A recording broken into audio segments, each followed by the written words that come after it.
মানব বুকের অন্ধকারে হৃদয় অপেক্ষা করছে। প্রতি মিনিটে ৭০ বার এটি ধড়ফড় করে, নিষ্ঠার সাথে, অনন্তকাল পর্যন্ত। কিন্তু সেই স্থির ছন্দের নিচে বিপদ ঘুমাচ্ছে। দুর্বল প্রাচীর, সংকীর্ণ পথ, ধীরে ধীরে শক্তি হারাচ্ছে একটি পাম্প।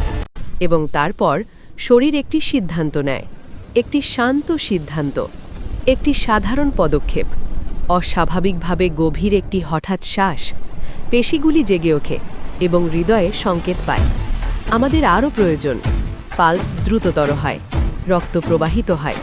এটি বিশৃঙ্খলা নয়, এটি অভিযোজনের শুরু। প্রতিটি ব্যায়ামের সঙ্গে হৃদয় সীমার প্রান্তে ধাক্কা খায়। এটি প্রসারিত হয়, আরও শক্তভাবে সংকুচিত হয়, আরও দ্রুত ধড়ফড় করে। অক্সিজেন রক্তস্রোতে প্রবাহিত হয়, যেন যুদ্ধক্ষেত্রে রিইনফোর্সমেন্ট। ক্যাপিলারি প্রসারিত হয়, ধমনী সাড়া দেয়।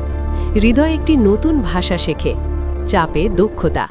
সপ্তাহগুলি অতিক্রম করে, হৃৎপেশি শক্তিশালী, মোটা, আরও বুদ্ধিমান হয়ে ওঠে।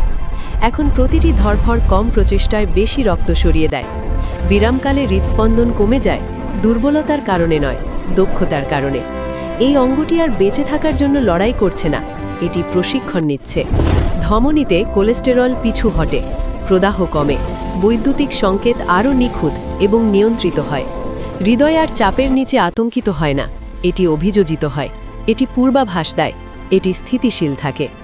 যা আগে সহজেই ক্লান্ত হতো এখন নিখুঁতভাবে কাজ করছে। যা আগে চাপে ছিল এখন আগের চেয়েও দ্রুতই পুনরুদ্ধার করছে।